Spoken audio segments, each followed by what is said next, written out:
6 o'clock. We'll go ahead and call the meeting to order. Please stand for the pledge. Remain standing for a prayer by Catholic Apostle Prayer. I Pledge allegiance to the flag, United States of America, and to the republic for which it stands, one nation, under God, indivisible, with liberty and justice for all. Please join me in prayer. Gracious and loving God, you are indeed wonderful, powerful, all wise. We praise you and we honor you. We pray for peace around the world. We pray for all the families that have lost loved ones in many conflicts such as Iran, Ukraine, Russia, name just a few. We pray for all the police, military, and others who work to keep us safe every day. We pray for all the national, state, and local leaders. We pray that they will all look to you for the wisdom and the courage that they need to serve well. We pray for this council as they continue to serve this village of Blissfield.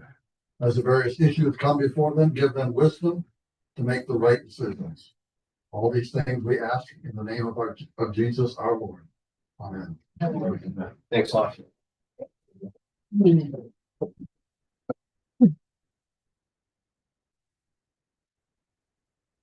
Playing your hockey jersey. All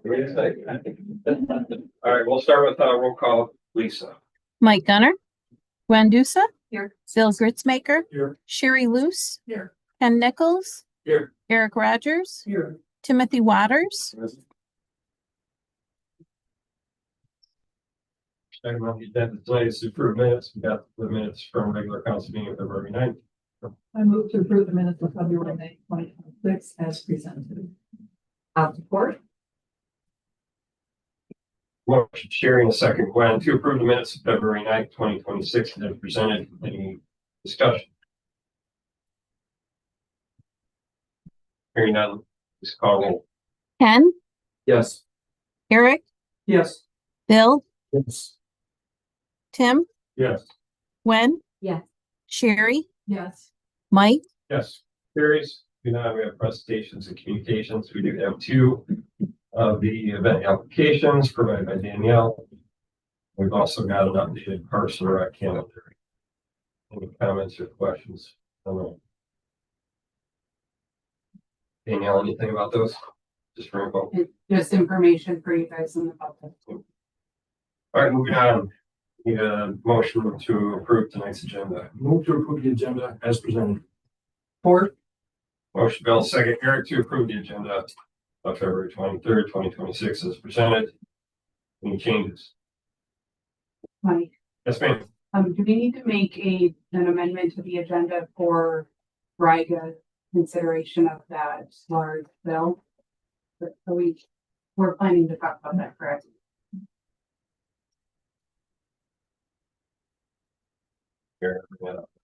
Yeah, let's tack that on right after the. You guys are okay with it right after this? Yeah, that's discussion. So I'm good. there would be a new number 2. We're okay with it. Are they coming, everybody? Okay. All right. Lisa will call roll on the amended. Sherry, Tim, Yes. Gwen, Yeah. Eric, Yes. Ken, Yes. Bill, Yes. Mike, Carries. Moving on. First, chance for public comment. We do have a 5-minute rule. We ask that you approach the podium, say if for the record. Anything regarding anything on the agenda or not. Is anyone from the public who cares to address council at this time?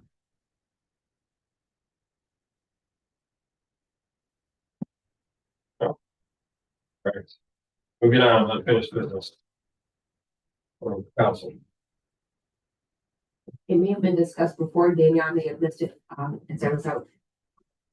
The scan of the electric sign, has that been discussed with the board and refresh my memory? The on 223. Yes, please. So That program, the sign is working. The information that's on the sign is currently outdated, and that's why we've elected to turn it off, just so that that old information doesn't continue to show. So Lisa's computer went down. She had the program on her laptop. She has a new laptop, but we need to get the program somehow onto that new one. It's a little bit of an outdated or antiquated program. So we're working on that. We're actually trying to see if we can't somehow get, because we did temporarily get her old laptop working, if we can get it back working again to kind of transfer everything over and all of the templates. So we are working on that, and we're trying to get that done. I don't know when. It's just hard to work with the technology and things. Once we get it transferred to the new laptop, we're gonna get it set up on a couple so that we have a backup in the future, and then we'll be able to get it updated and turn the sign back on. Thank you. I thought we were saying this. Thank you for clarifying. Yes. Thank you. Anybody else? Well, all right, we'll move on to new business. Number one on the agenda would be the proposed Riga water and sewer contract amendments. For the DFS discussion. We have Brian here from DFS. Yeah, Brian. Yeah. Thank you. And Ellie, welcome too. So, we'll start with your discussion, I guess, on your recommendations. Yeah, so I tried to put my recommendations right in the agenda item. I did send this over to Brian and Natalie as well. Just so that they had it ahead of time. And then Dave did review this as well as staff, but we're generally good with the amendments. We would like to see some clarification on the sewer side. So right now the agreements say that if they go get water elsewhere, they can also get water or sewer from us or elsewhere. And if they choose to get water from another source, I'm not saying we won't take the sewer, but we would need additional information before we could just blanket say, yes, we'll accept that. My main concern is just protecting the village so that it doesn't impact our permitting at the wastewater plant or our processes. So again, we would just need additional information. So I'd like to amend the sewer portion to reflect that. My only other comment is just in general, maybe this is just me, I think it's hard to track these individual amendments, which is what we've done in the past. But I would really like to see the agreement as one full document. I think that when we are referencing it or have to look at it, it makes it easier to have it all in one location instead of trying to page through the various amendments and then go back to the original to see clearly kind of what's been removed and not. So I would like to see it as one whole document, but I think it would just be a matter of taking these amendments and kind of inserting them into that. Those are my comments. I think generally, again, staff and the attorneys agree with me. I shared that with them. I think Brian might potentially have a solution. Do you want to talk about that or? Sure. And obviously, if you have questions for myself or staff, we're here to take them too.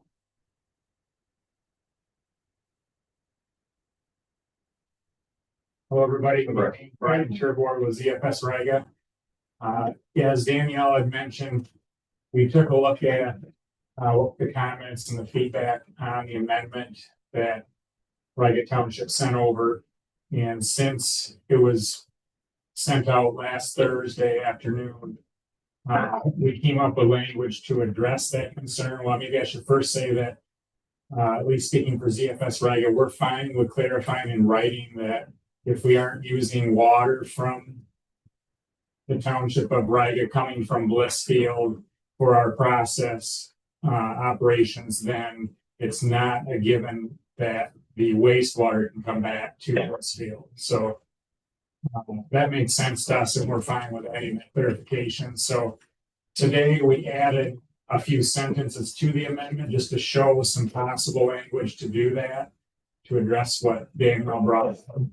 So that's, I think, what you're referring to. So I don't know, Brad, if you want, we do have copies if you want us to hand it out, we can. It's just the same amendment you have with redlined a few changes to it. So that was the main thing I think I want to bring up, and just to thank everyone and Daniel and staff for working with us to get this clarified so we can keep working and going forward and hopefully coming up with something that works to restart it. So if anyone had any questions, I think that's mostly what I had though is those few comments. We want to pass those out and have those. So Brad, that'd be great. Say that again, Jim. Maybe just adding some of the, Just the red one and the clean. on page 20 in our packet. Right underneath where it says Raga Township, PO Box 25, Raga, Michigan. Right at the top of page 19 or page 20 of 43. Why isn't that sentence sufficient? It says village shall not be, well, it's a continuation from page 19. The village shall not be required to accept any sewage from the township which does not comply with the provisions of the village sewer ordinances. When that includes the FS as they are part of Raga Township. Sorry, as well. You know, what you think on that one? Is that? I'm good. If Okay. you guys think that protects us, I just want to make sure, because potentially if they have a different water source, what would be coming to us? But it seems to me that there is some sort of inference, thank you, that in order for us to know if it's complying or not complying, anything that comes in sewage, that means it has to be tested. It wouldn't just be an automatic, by the way, we're sending this down. It would be tested before we would choose whether or not to accept it.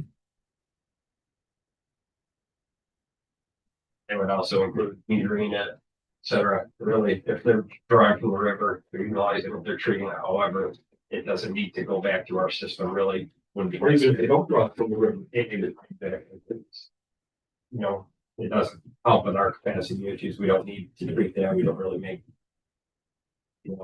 out on that as much as we would with water, but treating their water that really just filters through the plant and comes back. So, I mean, it's really not necessary to treat that as a sewer or a sewage. Yeah, the tentative plan is that all the discharged water from processing will just go directly to the river. So it's just, we don't have all those details worked out. That's why we're fine with having it clarified. The language in the very bottom of the red line page was where we try to make that clear. You can look at it. It just says that Blissfield should not be required to accept discharged water from, and then kind of tried to mimic what Danielle had in the agenda for the language. It's just trying to take a shot at clarifying that. So now it's changed that if we're not getting water from Blissfield, that then Blissfield is not obligated to take the wastewater from processing. I guess I personally like that clarification. I understand what you're saying. Know that I fully disagree, but when we send water to Riga Township, we send water to Riga Township, they send us sewer back. We kind of know where that's coming from. This is a little bit unique because they've not previously had somebody connect to a different water source. And I just want to be very clear down the road that if we're going to take that sewage, that we know what the impacts to our facility are. So that's my, I just want to make sure it's very clear that if we're not all here when that happens, that we kind of know how we need to proceed or what needs to be done. So I like the revised language personally, but it's ultimately up to council. Frankly, we would allow anybody, regardless, to do that. I think that's already in our ordinances, whether it be a well system or anything like that. We don't take outsourced water back into our system. Correct. Somewhere else. But they're outside of our jurisdiction. So our agreement is with Riga. So we don't have jurisdiction over businesses or people outside of our municipal boundaries. So that's, I guess, why I just want you to understand why I'm recommending that it be clearly spelled out. It's completely up to you. No, the clearer, the better. And something I think that we have learned. So if you are advising that, it makes sense from your description, your details. I'm buying into what Danielle was recommending. And for more information. Clarification. I also like to point, I don't know if this is the time to say that as well, like, I do, agree with the, one holdout as well, Danielle. I think. We've asked for that. Yeah, exactly, exactly.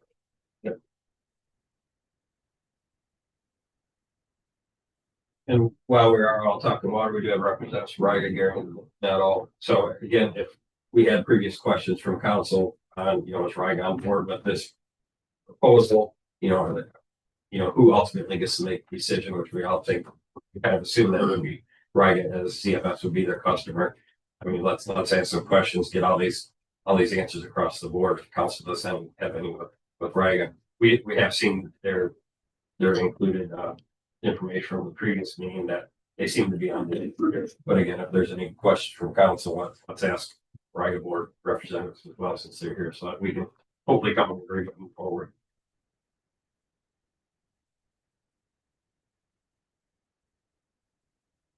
I don't have any more questions. I don't have a problem with it being specific either. I just want to make sure we've spent a lot of time in this process. And I just don't want to see ZFS or Riga bogged down. I want us to be clear, and I want us to be accurate, and I want us to be fair. At the same time, I don't want to bog them down either. I'm in favor of combining the document all into one, but I don't know that we need to do that tonight. And I don't want it to hold up anything that ZFS wants to do or anything that Riga has in their minds as well. We recognize that we are the supplier, they're the purchaser. They also have a relationship, and if the township, Riga Township, does anything, or they allow any of their customers to do something that's going to be detrimental to us, then our beef is with Riga, not necessarily ZFS. And so, if again, I was fine with how this was all worded because of our concurrent ordinances. But as long as what we accept tonight does not put undue stress on either of you, I'm fine with it. I'm fine with whatever you want to do. And since you came up with the wording, Brian, if you're happy with it, I'm happy with it as well. Thank you, Ken. Well, it's subject to Riga doing a formal review and approval of it. So we just talked about it today also. So I don't know if you have initial feedback, but they would have to formally approve it too. And it seems like it's just a restriction on ZFS that wouldn't affect Riga. Yeah. It doesn't seem to appear that it would bog anyone down, but without you guys having an opportunity to really look at it, are you able to respond to that? So just looking at the sewer contract amendment, the change, the strike the may, but so just saying that you aren't required to use their sewer, that's a big one. That was, yeah, because, well, it's mainly on the bottom of the first page, but yeah, that Blissfield is not required to accept discharged water from ZFS unless it's been confirmed to be okay. I think the other wording is just to not contradict the new clarification. I will say that the reason we have proposed this amendment is to clarify from our current contract that there was no obligation for the plan. I feel like that was some hinting at that in the previous contract. And so I feel like you guys as a board have verbally said we do support the ethanol plant. We had done the same. Their next step is to get enough water at the rate that they need. And so we want to do this in the spirit of supporting them. So that's kind of our motivation. If the sewer clarification keeps us moving forward and everyone agrees, I don't think that we're going to have a problem with that. Right.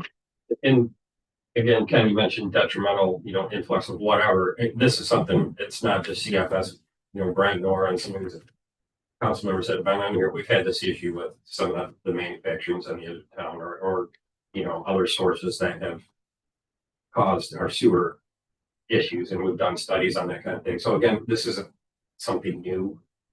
We have the system set in place to say, hey, you know, if we're accepting some sort of sewage from Riga that is not meeting the standards or the qualities that are required from the village, we do have a way to say, you need to fix this, or we can stop that.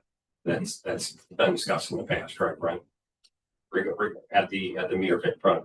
Okay, so that's how it works. Yeah.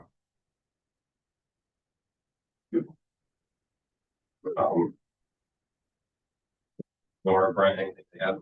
Questions?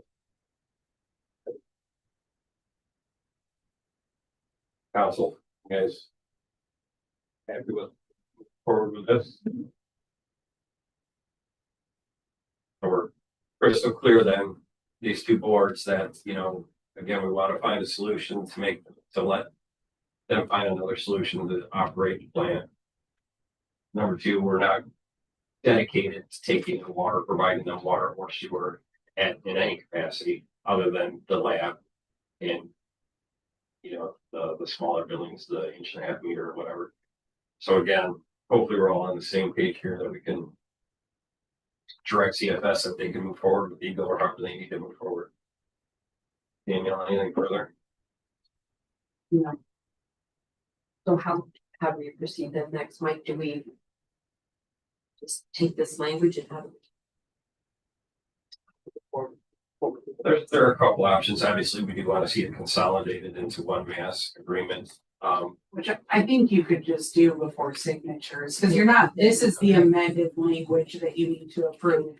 And then I can work with Riga to get it into one consolidated document, and then we'll just sign that with this included, but you could just, Authorize if you're wanting to make them, and I would approve it with the amended language added.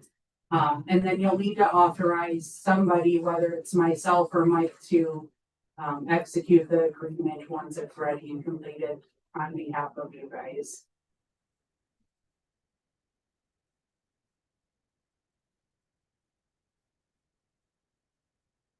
this presents a writer just now. Yeah.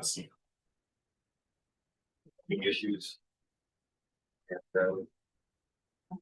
Just want to say, appreciate your positive attitude about the plant, get it up.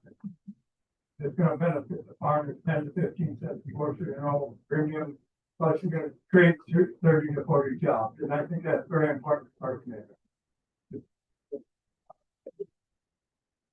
So we would love to have sold them water, you know, and that would have been ideal, but again, business is business, and if we couldn't come to an agreement, we'll take the spin off from that, we'll take the jobs, we'll take, you know, the railroad, take the farming, so there is a benefit to the village and to the township through seeing this happen. Unfortunately, I do think that there was some negative perspective from some folks that was not what we wanted to happen. The council has always wanted to work with ZFS. It's all that has happened. I've heard some inklings in the back that why is council not working with? I think, Brian, you know that we have been trying to work together, and I'd like to kind of stop those rumors as well. Just as you had said, Gary, that was absolutely right. We all wanted it to go forward. Absolutely. That's wrong with doing due diligence. We I think have to do due the public expects that of us. And we can't. Yeah, that's the best way to say it. Thank you. We appreciate all the support and help and just basically allowing us to keep working on putting together hopefully a plan that's going to be solid, that once we restart, if we can restart it, it's going to be 20 to 40 year run. And consistency is what we're going for, but we really appreciate you working with us, especially on this matter and everything else as we keep trying to move forward. Thank you. Daniel, can you help us with what we would like you to articulate for a motion, please?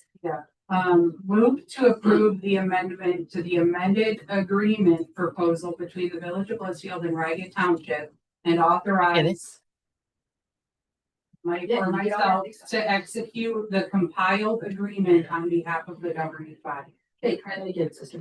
You want Mike or I to sign it? Do you care? Probably be representatives, so it would probably be Gary and myself, the general. So move to approve the amendment to the amended agreement. To the amended agreement proposal between the Village of Blissfield and Riga Township Also, hang on. I'm with your proposal. I can't keep going. between the Village of Blissfield Between the village of Blissfield and Riga Township and Ragged Township And that's so I can read it. and authorize Mike Gunter and authorize Mike Gunter to execute to execute the compiled the compiled, agreement a compiled agreement on behalf of the governing body. on behalf of the government. Governing. Governing body. Thank you. Take my right leg, take my left leg, and you go. And I got that typed out if you're good with it, so you got it. Beautiful. Do I really have to say it? Was that sufficient?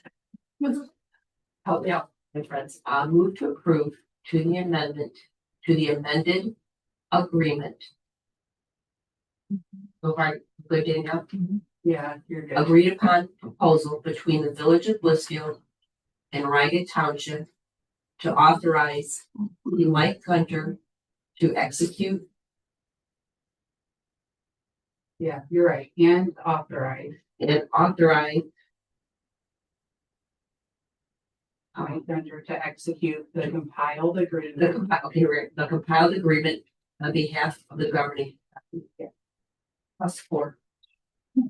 We just changed that to the president rather than my name. Oh. In 20 years, I'm kind of like, let's build the president. Hopefully. I'm okay, thank you, got your second. All right. They're still gonna see your name. So I got a motion, Gwen, and a second, Sherry, to approve the amendment to the amended. Yeah. The amended agreement proposal between the Village of Blissfield and Riga Township. And authorize Blissfield Village President to execute the compiled agreement on behalf of the governing body.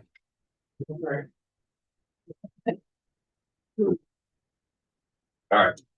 Motion second. Any further discussion? Repeat that. Again, I just want to thank, CFS, I want to thank Riga for working with us, with the subcommittees. It's been a long time coming, but again, for the greater good of our community and our residents, I think this is a good step forward. So, yes, if there's nothing further, please don't call me. Tim, Yes. Ken, Yes. Bill, Eric, Yes. Sherry, Yes. Gwen, Yes. Mike, Yes. Carries.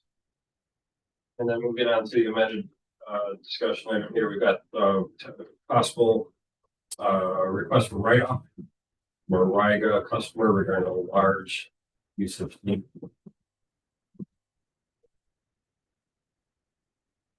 I got a call from the Drain Commission this past Thursday that a leak was discovered at one of our residents.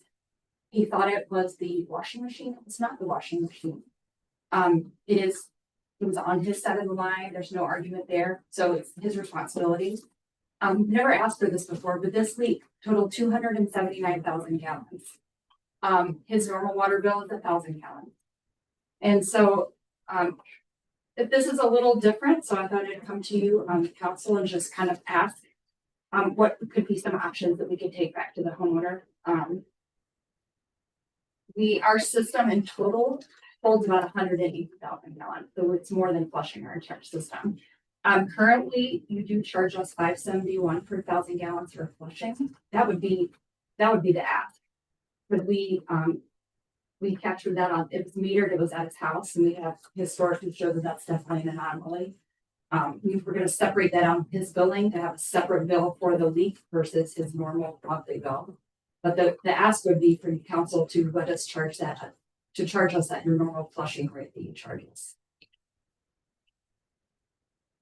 And I believe our flushing rate is half. It's half of your water bill rate, I believe, is our flushing rate. When was this again, Thursday, you stated? I was notified Thursday. Mhm. And I know Gary you just got the report, it was already on the report. Just got it today. Yeah. you guys don't have the same meters that we have. I mean, our village has our meters and you guys have their own down meters. We have our own meters that are. I just wanted to clarify that. Thank you. You like themselves smart meters? We're kind of crazy.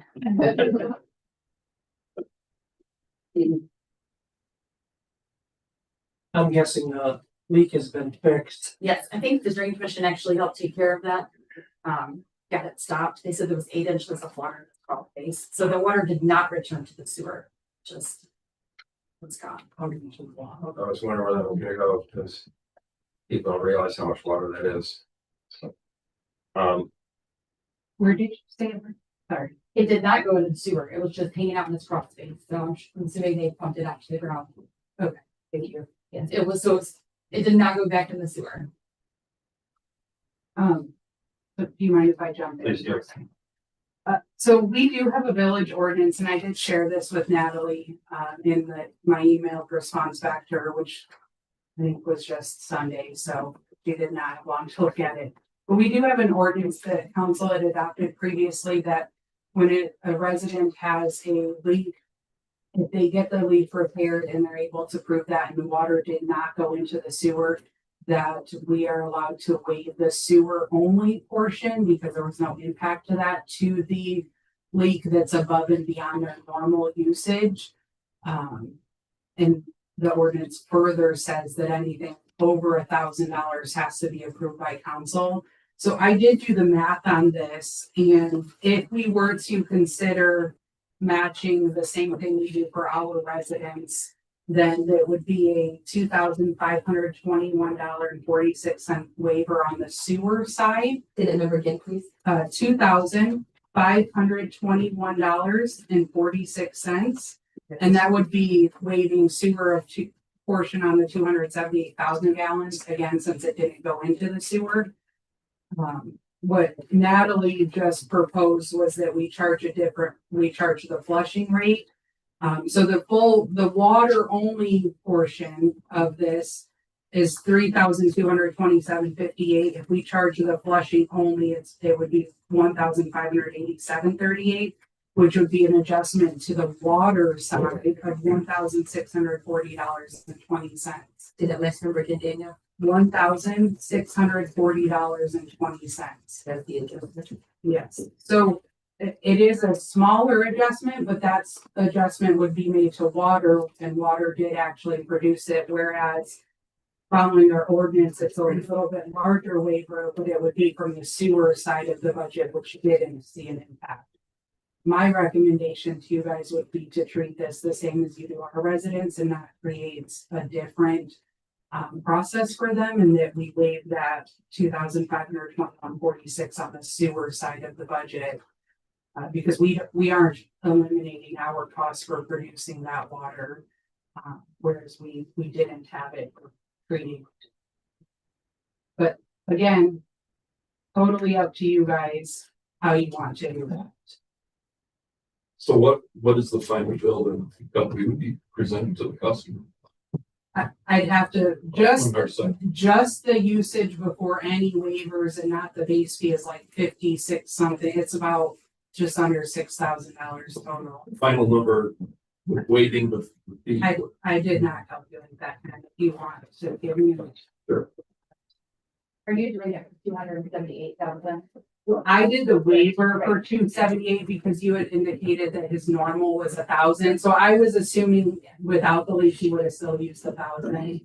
But let me calculate what it is. Bear with me here.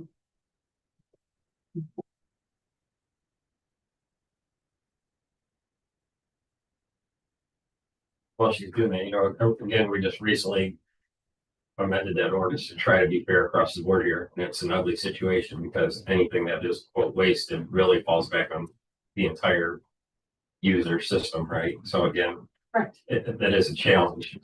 And it just goes to show, the benefits of having these smart meters, things like that. Again, normally we got to keep real close eye on how much water is being produced and how much being used. I know that's like the challenge, but we're talking 12 to 1,500 gallons an hour at 60, 80 PSI, whatever we're supposed to be at. I mean, that thing was broken for over a week, right? And if that's accurate, that water's got to be seen somewhere. We really have to be cognizant for our residents. You know, preaching to the choir, but people really need to keep an eye on this thing. You know, my washing machine hopefully wouldn't take 7 days to wash a load, but this is a challenge. You know, I mean, again, we have to be fair across the board, but we also have to be cognizant of all of these write-offs and things like that. That can go back to the ultimate costs on these services that we provide for our customers, and obviously people are very, you know, you keep a close eye on how much our water rates are. So What's your number, Danielle? So the total bill with no adjustments would be $5,879.37. If you approve the sewer waiver, as I recommended, the new bill would be $3,357.91.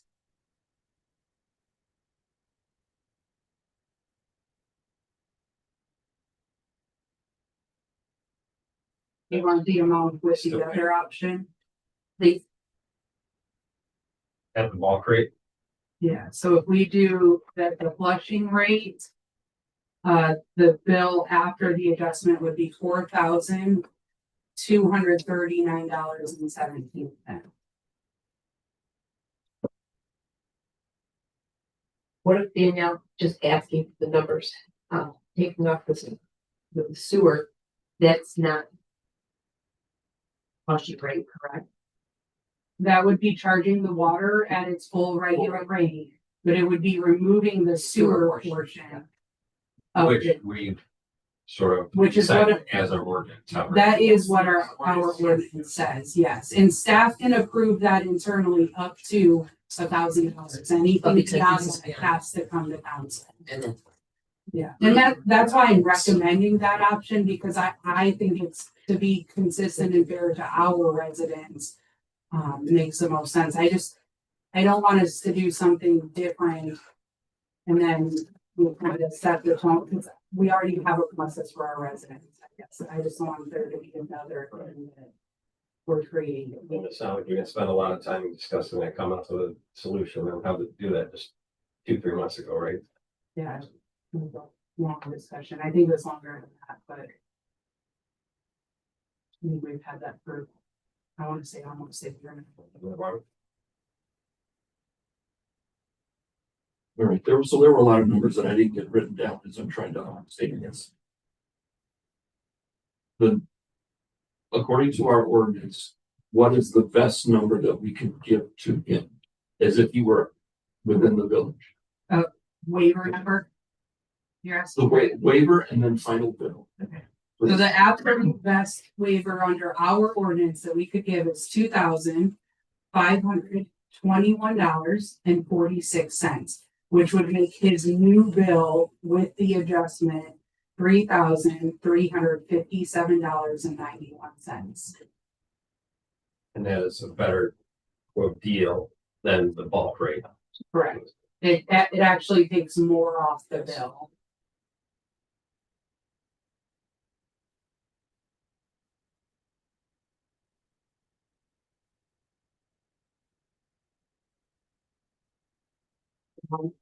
If you're asking for, I'm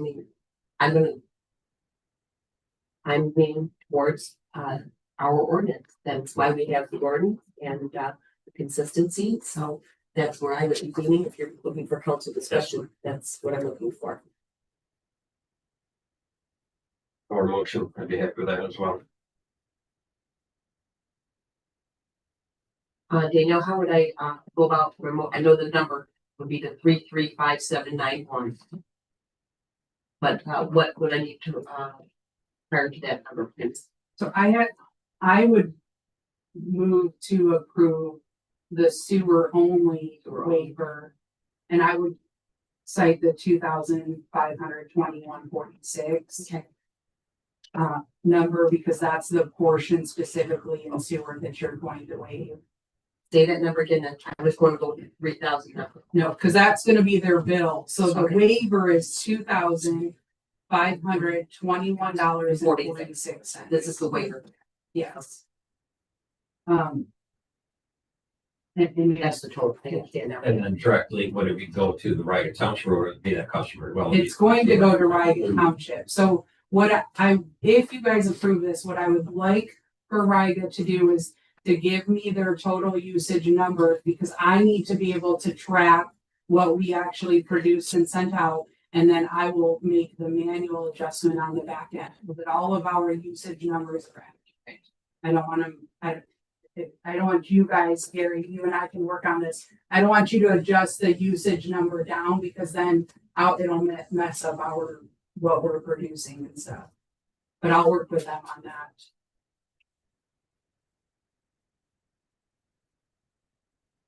Okay, see if this will work for what you're looking for. Are you guys ready, council, for that? I move to approve a waiver of $2,521.46 to Riga Township. Is that be what we did to me? Yeah. Thank you, and that would be the motion. Do I have a second? Support that. Motion, Gwen, and a second, Bill, to approve a waiver of $2,521.46 to Riga Township for the large scale water. Anything further? So then, Riga, you'll make any adjustments with the resident that you want to do after this. Yes, we bill the customer, we bill our customer, yeah. Right, are you gonna make adjustments with them from your end? At least that's adjustment, yes. I wanted to hear what your options were, so we can take it back to our board meeting and work with that customer. Thank you.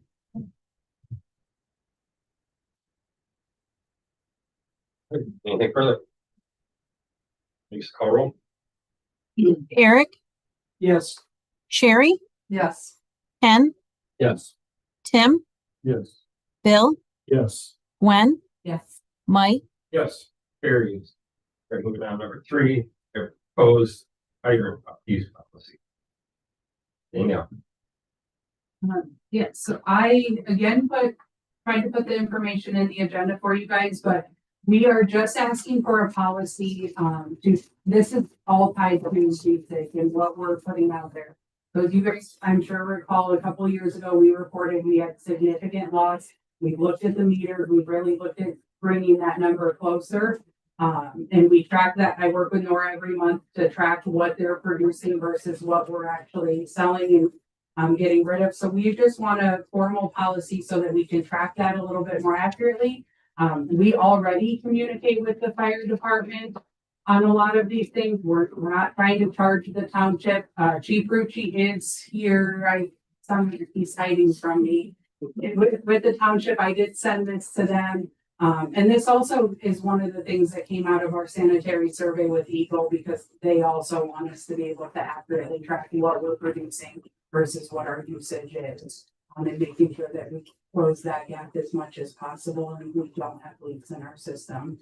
So the draft policy is attached. Nora and Brent are also here. Obviously Brent works on the hydrants and Nora, because she helps with all the tracking. So if you have questions for any of us or Chief, we are here to answer them. Yes. Nora, Brent, assumption is you guys have looked at this and you're comfortable with what's being stated? Yes. And Chief Rucci, have you had that opportunity as well? Yes. And any questions for us at all? Just my biggest concern. I'm sorry, so I am the chief of Blissfield Fire Department. My biggest concern is with this ordinance is I just don't want it coming down the line to where our training and using water, or even when we go to use hydrants, put out water, put fires out, that we're gonna be billed for this. Because that would be a significant amount of water that we use outside of how big the fire would be. Then also too, we do use it for solar stuff. So you're concerned about the training, if this could impact your training, and what else was it? It would impact our training, yes. And the amount of water that would impact. We try to keep our water to a very minimal. We don't spend a whole lot of time out there. We keep it to a minimum as far as how much water we use. We understand it's very expensive to make this water and be able to put it out there in the system. So we try to keep it to a bare minimum. But at the same time, we need to do good quality training with our fire department and our members to be able to be prepared for a fire when it comes. So with that said, I'm just afraid with these ordinances coming down the line a year from now, or maybe 5 years from now, and all of a sudden they want to start billing the fire department because we're using the water. So that's a big concern for me on my end. No, you're being proactive. Absolutely. Absolutely. It's gotta be out there.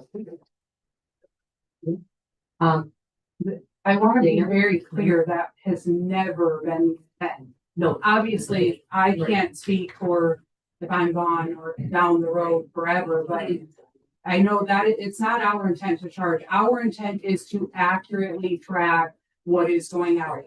If there's an emergency, we don't expect them to know what they put out. Address the emergency, take care of it. We just want to know so that we can notate that we're going to have higher loss that month because there was a fire. Or with the training, when they do that, meter it once and then, or a couple times and tell us, hey, this is on average what we use. And then when you train, we just want to know so that when we're doing our monthly tracking to show our loss, because when we first started this, correct me if I'm wrong, because I'm going off memory, I think we were at like 40% lost water, which I don't think probably is full. We weren't losing 40%, but we were not tracking it. We've made a lot of changes and improvements.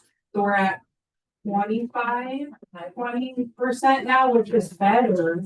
But we're just trying to make sure that we are accounting and we know where all of the water is going compared to with what we're producing. So I understand completely why, if I was Chief Rucci, I would be having the same conversation, but I just want to reassure you that never once has staff said, we're going to do this so we can charge. That's not our intent at all. And that's, again, it's just a policy to kind of formalize that we're going to continue communicating so that we can track that usage. is there something, Danielle, that could be added perhaps with the policy of, and Chief Rucci, I don't know, I'm just throwing ideas out here for both parties. A way that you could provide the village, for example, you have take 3 trainings and take your average of those 3 trainings. And then when you do have the training, that you just simply, part of your responsibility is to say, hey, Danielle, we used 10,000 X amounts of gallons. Here's our average. And that would be fair. I think that's reasonable kind of a thing. I do think that there should be something, I don't know, Danielle, maybe this is overstepping, where we could say, there will not be any billing at any time. I think that needs to be said clearly. I think that would make you feel more comfortable. And I think that would be only fair, but you can see where we're coming from, looking for that percentage. We need to, know where that is. And then I think very clearly, it could be stated there will be no billing for any of your services, any fire. No one's going to be billing for that. But you want it stated clearly, and I don't blame you. The average is already included. So it's on page 23 of your agenda. So it does say the hydrant should be metered so the village can accurately account for water consumption. Meter may be supplied by fire department. Or the fire department may work with the village of Blissfield to meter usage during a training and use that as an average for subsequent trainings. Gotcha. Exceptions include any and all emergency situations. So that is stated. Yes, that is stated. And then we can certainly amend it to add something that, to be clear that there's no fee. Yeah. But I would like, I think on a council perspective, I think that it would be helpful for you to provide to the village. If I don't know how often you train monthly for this, you train bi-monthly, whatever. It's during the summertime. Okay. We haven't used any water back until I think it was October. Okay. Was the last time we really did a good training with water. But maybe you could shoot Danielle an email, I don't a text, whatever it would be, where there's or Danielle or Nora, who would be the more appropriate person to do it. Either one of us. Can I interrupt that? Yes, please. Whatever you. If there's any other firefighters here that should, I think, speak up, just to shoot here. Oh, okay, I'll speak up. I don't think this is reasonable. What parts of The entire. I get the idea behind it. I get the premise behind it. But again, this seems to be kind of nitpicky towards the fire department. And maybe a little bit offended because I do it with along with chief. But a lot of these things seem very unreasonable. Metering the stuff, I mean, are we gonna meter it every single time? I just said we can do an average. But it doesn't really read that way. It So- says exactly in there that we can take an average. It says it can be metered and we can use that average in subsequent trading. I really don't see the need for that to even be listed then, because I can tell you, we probably don't utilize over 10,000 going ahead and on ahead on a Tuesday night, which is maybe twice a month at max. You know, a lot of this goes back to the fire department again. I can't imagine any other town that says, hey, you shouldn't be able to go out and train an open hydrant or crack a hydrant or drain a hydrant or tie in again, because much like any fire happens, you pick and choose. You're going to go somewhere, you're going to hook up to a hydrant, and you're going to put on a scenario. So again, for us to just say, we're going to advise the village 24 hours in advance that we're going to go to this hydrant or that hydrant or et cetera, is unreasonable. Where do you see that in? Cause I did not see any time frame in there that you're referring to. Any fire department serving the village of Blissfield shall communicate 24 hours or more in advance of any testing or use of hydrants. That's just totally unreasonable, illogical, under the operational guidelines. I get what we're trying to accomplish here. This is a bigger scale thing. There's no mention of the public in here. You know, there should be rules in here that public, you know what, you crack hydrant per pool, or if you crack hydrant to, you know, on a hot summer day, there's no discussion of that. This is literally about the fire departments. And, you know, canceling off of that, you've got Riga Township, you've got Palmyra Township. Where do they fill? They fill from us because they don't have a water source, right? So again, we talk about flushing 120,000 gallons to Riga every month, but then if Riga is practicing and they come fill up in the village, and Palmyra practices and they come fill up their trucks in the village, you're talking about maybe another 5,000 to 10,000 gallons, right? Again, it's not huge amounts, but there's a slippery slope of what do we want to track? How do we want to track it? Again, yes, we need to be fair to our residents because I pay that water bill as well, and it frustrates me. But again, this seems very nitpicky on the fire department of saying this is what you can and can't do. Again, I think that this, okay. we should have every right to crack a hydrant. We should have every right to hook up to a hydrant or train or test. Okay, this is a policy that's coming out for discussion. Mhm. Okay, and so I think if you're very valid with your discussion, I think we can go ahead and take a look at this and say, okay, shall communicate 24 hours. If you have an issue with that, we redact it. We take it out of it. That's kind of what I'm saying, yes. But as far as having a policy, Oh, I agree with the policy, well, but that's not what I was hearing from you. I agree with the policy 100%. It's literally, it's focused on the fire department when there's much more aspects that should be. It should be. It says fire hydrant use policy. He's the fire man. It's gonna be. So other contractors are addressed in here, but they don't use the hydrants like the fire department. And that's why there's no, this is not personal against the fire department. I know that, but it reads that way. And Chief, I take it very sincere to me. And I know when you first sent the email, I sent pretty lengthy reply back to you because I felt like you were, the village of Blissfield was really thinking on the part. You really felt that way? Yes. Well, I'm glad that you're speaking up and saying that because that is not how it was meant to be taken. I get that, but it reads. No. That's the way we took it. I'm glad that you're saying something. It's a whole lot easier saying something behind someone's back, as we all know, versus going ahead and addressing it here. I can speak for myself, and I feel pretty capable that everybody here is going to be on the same page. That was never the intent. Just giving you a little bit of background. We have been going through policies by policies by policies. So it was never meant to be that way. If it came across that way, I'm sure that was not the intention. If there's something on here that you are offended to, or you're like, can we revisit this line or sentence or bullet? Yes, that's what this discussion is about. If we want to go ahead, and we don't have to come to an agreement tonight. If we want to go ahead and Danielle put this on a committee, the whole kind of a thing, and have a discussion, we could, that's always an option. I mean, you can come and you can say, look, let's have that discussion as a team, and we can do that, and then come back and revisit this. Absolutely. I believe that's what we should do. Then that's what we can do. Because right now, all eyes are looking at Blissfield Township Fire Department. We have Riga, we have Deerfield that I've seen many times come into this town and spray water, do training. And But the village of Blissfield is looking at Blissfield Fire Department right now. I see They're what not you're saying. including the neighboring departments that are coming in and doing training. And that's why you're looking at Or that. maybe coming in to fill water. So we need to have a big discussion about this, I Okay. believe, and be able to iron this out and work I think together go on through, this. yeah, I have no issues with the ordinance, you understand where we're As far as- going with it, but yes, but I think it's pointed in the wrong direction. I see what you're saying. Okay, And I agree with you, Mike. I see it mentions DPW, but then the only other entity it mentions is fire department, Blissfield Fire Department. It's not mentioning any other. We've had issues with other subcontractors hooking up to hydrants, whether directional boring, et cetera. Again, where's the discussion on any other sort of quote contractor or public utilizing hooking up that hydrant? No, you can't just hook up to the hydrant with your pool, even if you have a 2.5 inch hose. There's much more that should be. I agree coming forward with the committee of the whole, we have something, I know they've been pretty full coming up. March is our annual joint board meeting. So we would not be able to do it then because that agenda, we have training, it's pretty full, but April is tentatively open right now.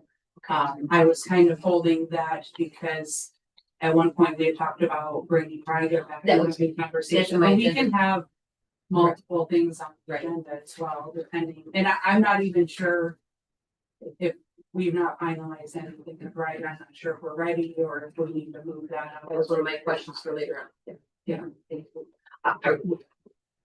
I put up an April date and Sure, I'm open. Like I say, I'm not against the ordinance. I think it needs to be reworded and redirected Okay. as a whole instead of looking basically at the Blissfield Fire Department. I think there is a way we can work through this. Like I said, we are very mindful at the fire department. We don't want to waste a lot of money. We try to save the best we can. Not everybody's got a lot of money to spend. So we try to keep mindful of saving water the best we can to save all the residents, take care of everybody, to help everybody out. But yet still get good quality training. Be able to be ready for when that emergency comes. thank you for your time. And not straight out, because we have worked, I think, very well with the DPW with Brett, correct me if I'm wrong, but again, we're breaking on hydrants if the hydrants were broken or we didn't, train them properly. Again, that has hopefully been rectified and discussed. So again, it just seems a little bit. And we've gone and bought our own pump to be able to pump hydrants down. I know we've had a couple of fires Last this winter. We pumped the hydrants down just because I don't want to call Brett and say, hey, you need to pump this hydrant down. That was our job. We use the hydrant, we pumped it down, we take care of that. So we are trying to be mindful and being able to take care of what we do to take care of ourselves. Super. Thank you. As far as hydrants, being able to track hydrants or be able to work on them. I know we started on it. I have more coming this summer, but it's not to look at the village as far as, yes, our hydrants are old. We get that. We don't have the money to go through these hydrants. I don't expect that. But my biggest fear is knowing which hydrants may work and which may not, which may be seized up. Because for us, I can go back to our department and we have a system put down that this hydrant works, this one doesn't. We know how much flow comes out of them. That way, when we do have a fire, we know pulling up, hey, that hydrant may not be working. We have to put this other one. Because it may take anywhere from 15 to 20 minutes to get to a different hydrant, just like here in town when we had the downtown fire this past, was it? I was fire, I've asked, but a year ago, we went to try to tag the hydrant on the corner out here to read, it didn't work. So we ended up having to drag out, we had to drag over down here. I think Chief Greenleaf was part of that. We drug hose down the block here to get hooked up down here to be able to get water. It takes time, and that's sometimes during the emergency, you don't have time. So that's where we try to get a step ahead and be prepared for stuff like that. But I don't think we're gonna have a date there in April. Yeah, I would like to coordinate with Ryga and I will coordinate with Chief. So, yeah, we'll work something out and stay in touch and get that on the agenda, make sure it works for everybody. Good. Thank you for your time. Yep, thank you. Thank you.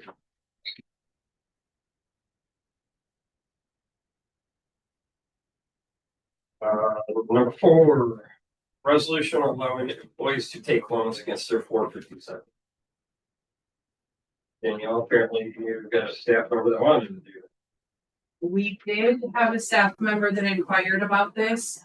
I reached out to MERS and asked if this was allowed. They said that employees can do it, but there has to be a resolution by the board.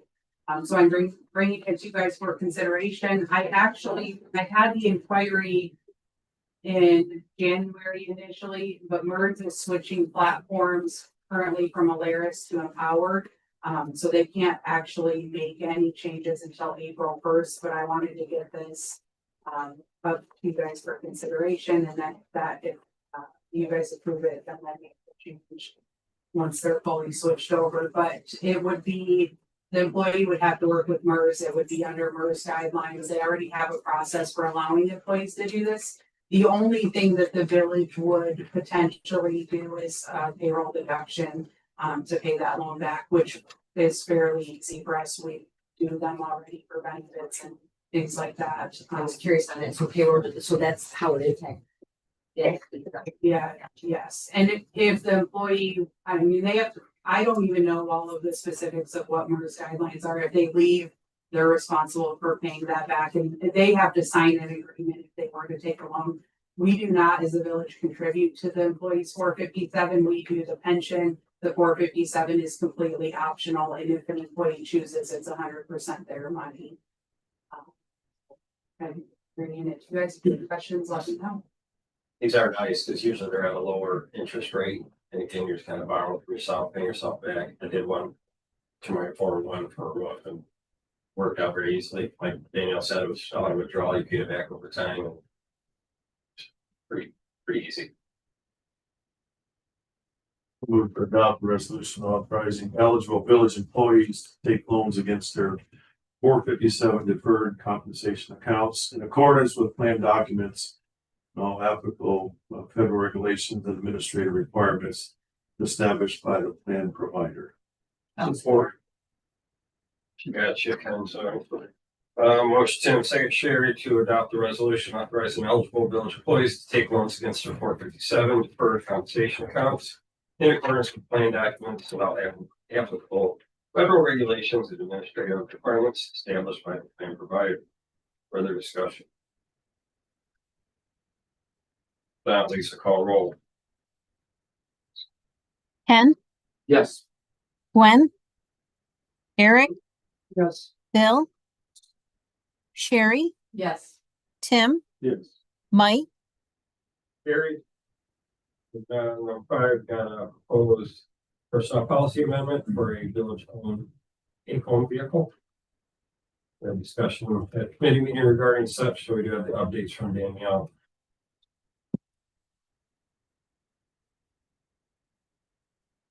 Move to approve the proposed amendment to the personnel policy clarifying requirements and responsibilities related to the use, storage, and security of village take-home vehicles effective immediately. Support. Motion Ken, second Sherry, to approve the proposed amendment to the personnel policy clarifying requirements and responsibilities related to the use, storage, and security of village take-home vehicles effective immediately. Discussion.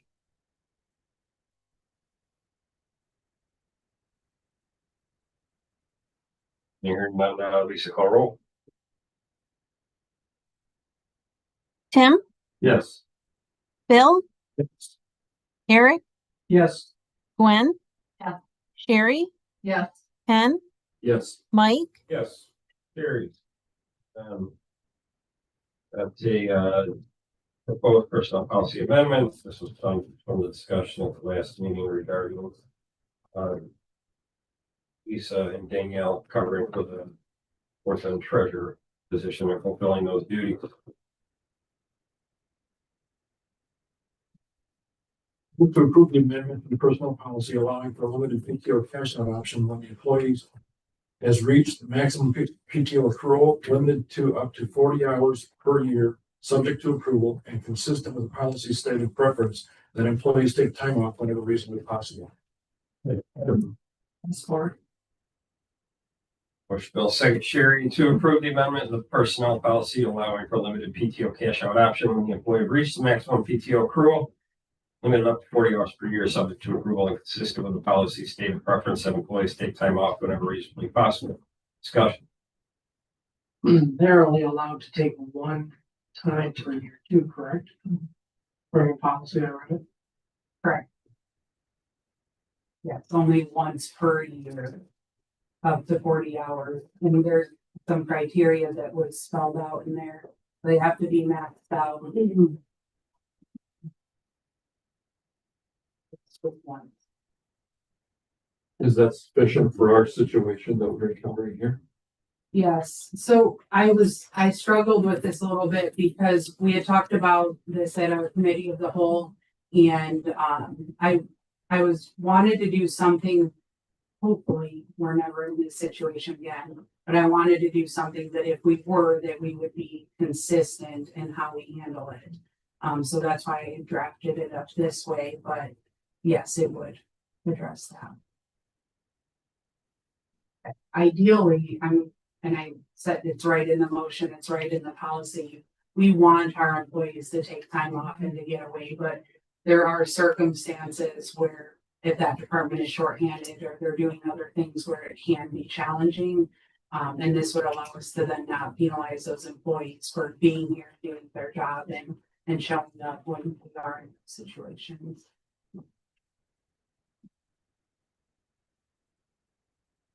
I already wanted to know this one too, but I don't like it. My intent for this was to do it like a one and done. And again, this is hopefully a one-time deal where again, Lisa and Danielle have stepped up to fulfill responsibilities. So since we're short a treasurer, what this policy would do would be set us up for legacy costs down the line because we have a lot of our staff that are already maxed out. So again, how often is this going to happen? And is it repeatedly over year after year after year? Based on, what the state put on us regarding sick time, they've already got 69 more hours a year. Now we're going to potentially have another 40. Who's to say that Danielle and Lisa are going to get the time or utilize the time this year to not carry that over to next year? And then we're right in the same situation, paying out another 40 hours. And it just snowballs. See, and I was looking at it from another perspective of what if this happens twice in a year for us? Because the tendency is for people to move on, not to stay and be around for 30 or 40 years in one spot. So what if this happens, like right now, this happens here in January, February, and then what if, again, if it's somebody a different position and someone leaves October, November? Now, if it falls on the same people or two of the people that are doing this, I guess I'm asking, is the 1 year too restricted? Do we need to do this more on a case by case? I don't know that it sets us up for legacy costs because my understanding is that it's for a specific reason that we have this. And I know that we're trying to keep our policies. Is it spelled out? A specific reason. It's not spelled out? See it as such. This would be any employee that hits that max, and then they can automatically request the 40 hours cashed out once a year. That does sound like it's us. My philosophy behind it was, again, we're not paying that position because that position is not here. It sure would be nice to say, hey, administrator and clerk, thank you for doing above and beyond and doing what needed to do to fulfill those responsibilities. We could pay them another 10, 15 hours straight time. We're still making up better and we're getting what's accomplished at a one-time deal. This is setting us up for the future to say, anytime somebody leaves and we have to fulfill those spots, those openings, people that are already both near or maxed out, we're going to have to pay them out every time. There's a reason we never did this in the past because of those legacy costs that snowball down the line. That was always, 15 years of Wanacom, I spent with them. There was always a reason we would not pay out those accrual banks. Don't make me wrong, but don't we already? Policy doesn't say that if somebody decides to leave, they've got 200 hours PTO, we pay them out. Yes, but that's different. Those are accrued and those are their hours. They should be honored those hours because they bank them. So how is that any different? How is this? Because this is, because, Let me finish. All right, they've gone above and beyond to cover two positions that are currently vacant. They shouldn't be penalized for that. no, they should. But there's another way to solve that issue. We could pay them out as such, which isn't setting us up for this continued policy. Again, hopefully this is a one and done deal. You said there was a lot of employees that are maxed out right now. Yes, I don't know that to be true. absolutely. Okay. You know, good staff, a healthy staff is, utilize their vacation, utilizes their sick time, has the capability to do that. I don't want to burn our staff out. This also helps us maintain as a council and as administrator, how much staff do we really need? Right? So if we have people that are maxed out on their vacation because they're dedicated and they're not temporary time, maybe we need another staff member up front, right? Because these people are constantly busy, right? And we can't deny it. That helps us gauge as a council, come bunch of time, come staff level time, et cetera. Maybe we need another police officer, maybe we need another DPW, maybe we need somebody else in the front office to assist with that. That helps us gauge it rather than saying everybody's gonna max out their vacation, we're gonna burn you out, and then we're gonna continue burning you out. But we're gonna increase our costs on the taxpayers to pay these employees to go do the work. I feel like that's a discussion we've had in the past. Though. We do need another police officer. We do need DPW. We do need, but we can't. I will say you're right, Mike. It does not say that due to unforeseen circumstances, unintended consequences to the departure of a staff shortage or anything like that. But at the same time, I understand what you're saying, but I also think that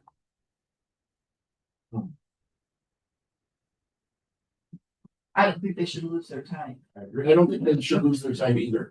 And I think as far as people being burned out, part of that is the employees' belief that they are undervalued. And in one respect, it is cheaper in the long run for us to pay 40 hours of PTO time than it is to hire another employee. And so there is that to be balanced out as well. And now, excuse me, when you went ahead and you created this, you understood where we were coming from. Last week, we discussed it, how we were looking at it as a one and done kind of thing. But you were looking at it as being proactive in case it were to happen again. That was the full intention behind it. Yes, I don't want it to happen again. I want employees to take time off, but I wanted, if we were in this situation again, that we would have something to refer to so that we would be consistent and fair across the board. Was my intent. Sure. It's ultimately up to you guys. I do have to, or I don't think that we have a lot of employees maxed out. I don't think that that's department is. I don't know that any of them are because they have 340 hours as their max accrual.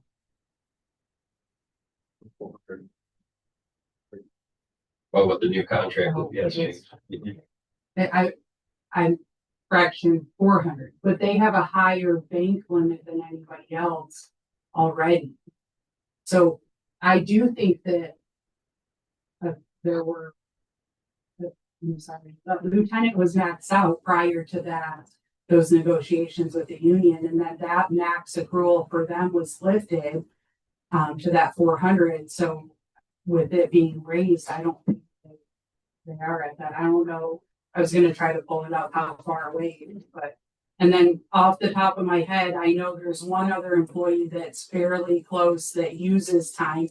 But again, our intent is not to approve it. If they're fully staffed, take the time off, but we're not approving this if you're just wanting to cash out your PTO and not use it, because that's not the intent. The intent is that you take time off when you can. If there's a circumstance where you cannot take that PTO, then we don't want to penalize you for it, is what we were trying to accomplish. But it doesn't read that way. Should we add a statement or sentence in there about if staffing requires, the staffing does not permit you to take time off banked that's above when you're already banked it. You know, see where I'm going? Yeah. I know I'm thinking off the top of my head. I I'm mean, sorry we for could add rambling. something under the eligibility requirements where it says all conditions must be met, and then add something there to clarify what like an additional condition. Like an emergency type. Yeah. Sure, which is what it has An become, emergency, yes. you know, not having the treasurer, it's become an emergency. Mhm. It's not acute, but it certainly is. Right, an emergency. A long I term. mean, they're missing a whole body. The way it reads now is quote, it almost reads as an added benefit. An expanded benefit package, because you're literally, once you've been here long enough, if you quote, don't take your time off, you're getting another week paid per year. Flat. I would much rather our employees utilize their vacation, utilize their PTO, use their sick time, because they fought so hard for it, they wanted it, right? Then they need to utilize it. It should. I get the idea of maxing it out, but again, it's always been use it or lose it. We want our staff. Yes, we want to support our staff, but by supporting our staff, that also gives them the time to have some downtime and do their own thing, but still have the village function as needed. Right, and that's not why we're trying to put this in there, to accommodate something else. That you're in the direction that I think you're going with it. And I agree with that. So let's put something in here that speaks to that. So that's not the case. Why do we have to address it all? Why don't we just do it a one-time deal as if it were to come up and then we move on? Because we would need to have a policy, otherwise it becomes what you did. Well, then what are we doing any of these policies for if we're just gonna do them as the things come Because up? we were hoping it would be like a one-time thing. If this were to come up, How often is it gonna go up? well, you certainly hope not often, but Like you said last week, take the money, right? Boom. I'm saying that the idea behind the policy is because then you have something to refer to. And that's where I'm looking at that as. And I'm thinking that that's where Danielle's going with this, is she's looking, in my world, proactive, looking towards the future. If it happens again, you've got something very clear. Example, if this had happened 10 years ago, we could have something for what did we do in the past? That's just simply how I'm looking at it, as something to refer to say, here it is, this is what we've done. Okay, let's just pretend Lisa goes ahead and she exits for whatever reason and she's gone. Okay, what did we do last time? It's very clear in here. That's where it's going. I do think some of the verbiage needs to be changed, just kind of alluding to, but I think the idea behind it is it just, I don't know, again, to me it's I think if you're asking for a specific cause of it, yes, if this happens, then this, we're going to this. If there's an amount of time when we are minus an employee where it affects other people having to stay and not being able to take their time they've earned off. I mean, I don't think an employee should lose time off because they can't take time off. Right, and the benefit is if they've not maxed out their hours, they're moving in that direction. So that's the other benefit is having those hours increase. The PTO hours increase. That's part of that of that situation. But then when it gets to the point that the hours are maxed, the bank hours are maxed, now what do we want to do? Because we don't want to just let them lose all those hours. For the purpose of not being able to take the time. Correct. What purpose is on that though? Because they choose not to, or because they can't? Because nobody here can't not take PTO. I'm sorry. There's nobody here saying you're not going to take days off. You're not going to take days off. None of us or her are telling our employees that. For a period of time, they cannot. They aren't. They can't, the work has to be done. When That- you're, that- when Have we you're, denied anybody any kind of PTO that request? Now that I'm aware, no. You're Then looking do at we even need increased this? costs. Then Mike, do we even need this? From your perspective, you would say no.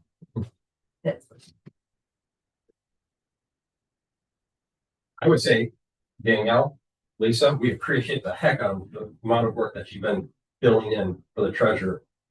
We'll give you 10 or 15 extra hours because you're doing those duties for the time until we get somebody hired. That's a win-win. I worked 15 extra hours last week. Yeah, for pay, that's what I'm saying. So For again, everything, yes, okay. yes. Okay. And then when when do you you want gonna to take use it? when, no. When do you want them to use them? I don't want them to use them. I want to pay them for the amount of time we're still waiting in. But they're still gonna accrue on. There's- Well, yeah, but that is what it is. I mean, Okay, so you pay them one time, and then here we are. The deadline for just for the treasure application is this week. And that's going to take some time. And if we don't go with any of the applicants and we start the process again, now they're back to their situation with banked hours. Are we gonna pay them again? then you can do it a one-time thing. You know what? We'll Then make we your can hours run it through a treasurer. Then it would be the second time thing. Wouldn't be a one-time thing. One-time thing, yeah. And I'm asking a question because I'm not sure.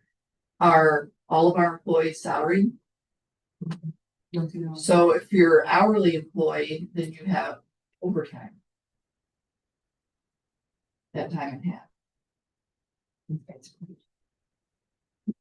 Unless it works, unless the situation works. So We we have have some in the office. Our, yeah, we have one, okay.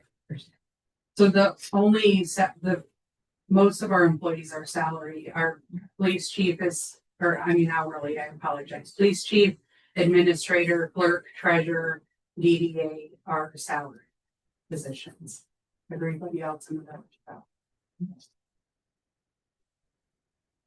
My question would be if the salary ones would be benefited by being paid the way you're suggesting. Are there hourly people that are doing the extra time because So or if our employees move up in our current policy now, let's say that the chief was to be off for an extended period of time for an operation or whatever reason, and lieutenant stepped up to those responsibilities. Under our current policy, they would make an additional $2 per hour while covering those, or Brent is off, or whoever steps up to do that.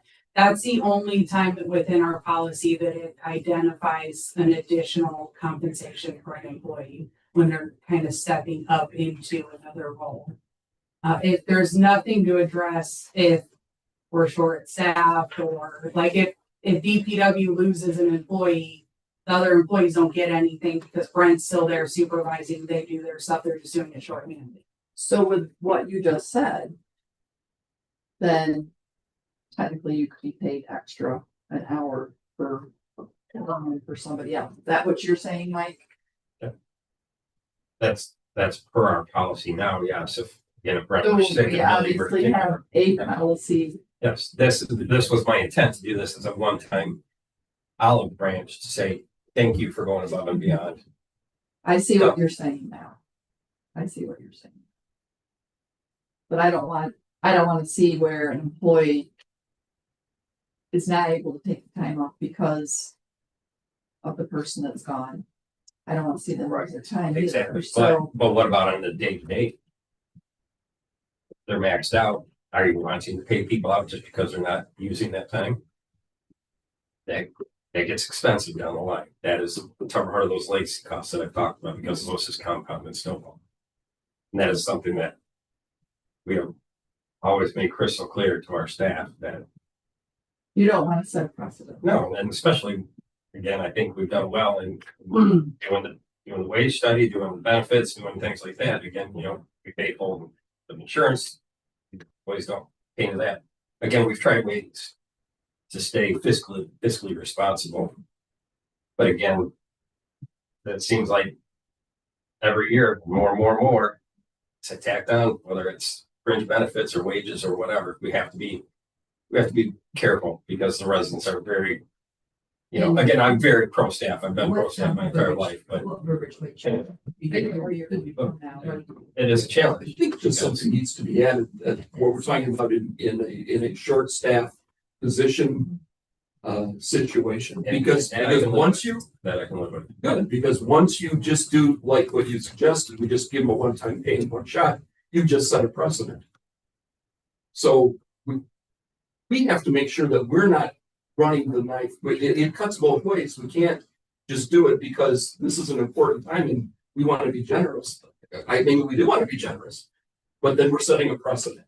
And it would be best to have a policy so that we're not just setting precedents that have no policy foundation. Afraid to disagree, but yes, I Yeah, okay.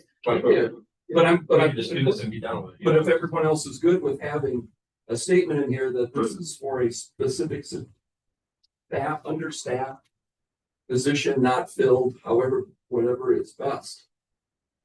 I'm That does mitigate, again, my issue. Sure. Every other staff member that's maxed out or close to maxing out, and never paying them every year. But again, I would challenge that it's still cheaper in the long term than adding an employee.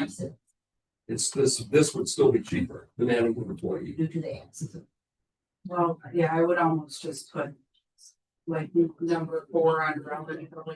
There's a vacant position within the department or And something. then, okay, to clarify too, we're not talking, when we're saying this one and done, we're not talking this just for 1 week thing. They're gonna be paid more each week. Exactly. Okay, I wanted to clarify that, okay. Well, that was in a subject. Well, when I was hearing the one and done, I was like, well, okay, are you talking there just 1 week? Cause No, until we pull that. Twenty bench. I think you might put it. okay, and maybe we should clarify that with that position filled. And policy as well. I don't know, I'm just throwing stuff out. Yeah, and I guess from my understanding, is PTO accrued by the hours worked and not the money paid. PTO is accrued per pay period. Right. On the hours worked. So you work, so you worked. No. No. Per pay period, right? It's just a set Just per amount pay period, based on years of service per pay period. per pay period. So the longer you're here, you accrue a little bit more per pay. Okay, good. Then nothing, then there aren't the variables that fall. That's that. Gotcha. Just, yeah, it's just the years of service and maybe work done. So Danielle, can you clarify what you're thinking of where it would be placed into the, It would be under eligibility requirements. Yes, that's where I would put it because that says all conditions must be met. and that would be your number 4. Yeah, so I would put number 4. What did I just tell you? Vacant position in the department.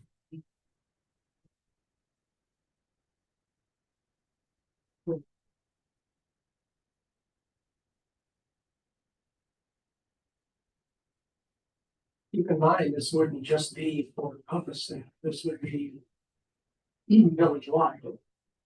If it's up 40 hours, it may not be that amount of time. So your hourly employees right now, if they had to work extra hours because there's a shortage of staff at that department, they would get overtime. So Sherry was alluding to. That same thing could hold true with a salaried employer if they're not exempt.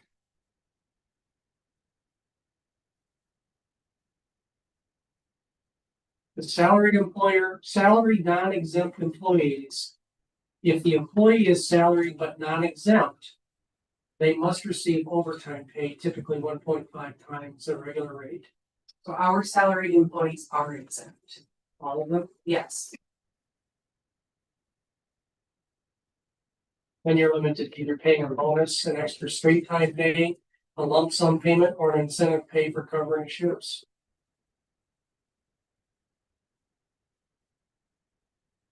I'm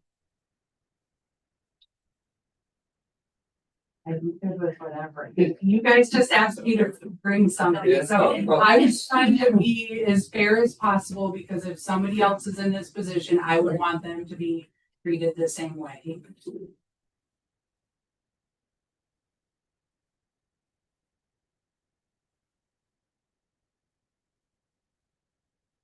We got consensus again on number 4 that has to be filled. Well, I wouldn't call it just the department because technically you're fulfilling a different department role, right? I count that as our department. But. I have, Should be, filling another staff members. Open their Cover positions. fulfilling. That's a good word, fulfilling or covering. What do you have written down, Lisa? I just did the added number 4, vacant position within the department. Did you want something else added? It sounds, because that can Yeah, take. that's- and I think that's specific. I'm sorry, Mike. Rather than department vacant. Fulfilling the duties of a vacant position in the village. Vacant position within the village. That's accurate. But then that could mean like if the if the water treatment plant had or wastewater treatment, either one had one, that wouldn't specify. I mean, that would mean I could take time off or buy it out. yeah, If you don't specify by department. Yeah, but if you're saying it how you're to me, if you're saying it how you just mean a village employee in general. Well, you guys are covering right now. A different department. Than what your department is. Maybe it's clear about, like, let's say Brent's gone, I have the same license, so I moved to a different department.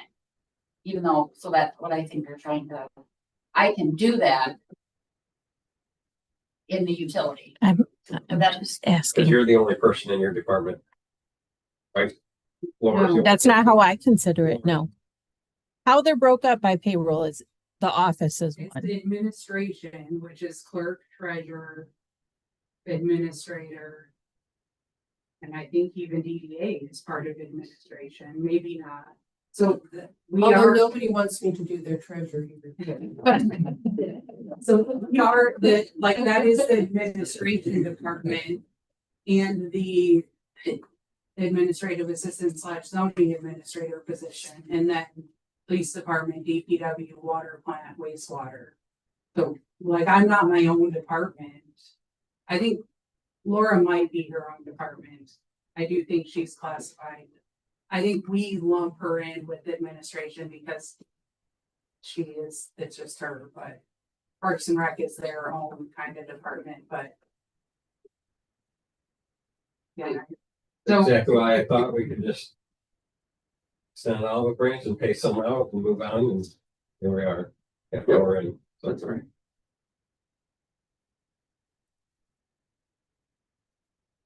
whatever we do, thank you, ladies, for stepping up. Absolutely. So I guess it sounds like we have full consensus. With the number 4. You're making some points before, if you want to add in that. No, I just want to be careful how we do that so that it doesn't affect overtime pay if necessary. Or how it would work. But that was if they were exempt, That correct? was if they were not exempt. In our, If they're exempt, you have to do basically a payout. If they're exempt, you'd have to do either a bonus, extra straight time pay, a lump sum payment, or an incentive for covering shifts.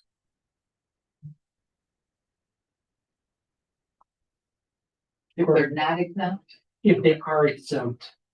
A non-exempt gets paid out at the 1.5 times overtime pay. and you said we're exempt. our salaried employees are exempt, our hourly are not exempt, and they get paid over. Things like that. So if Brent fell down a manhole or something, was injured. Okay.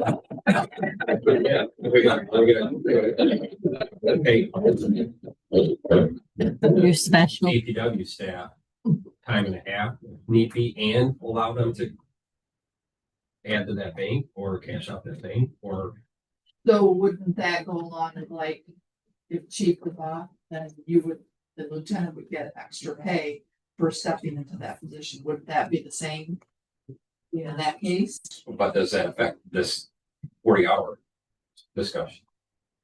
Or is that negative? That's a question I have. Let's take this situation off the table and go right back to PTO. So if an employee maxes out on PTO and they exceed that number, that amount of excess, they lose it, right? Right. All right, so that's fine. We're all good. Yes. So not added to that. No, they will lose Instead it. of, I mean, move it.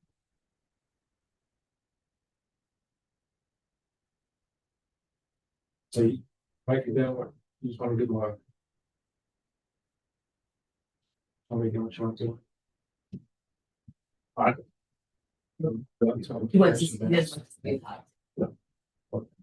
We can't suppress it.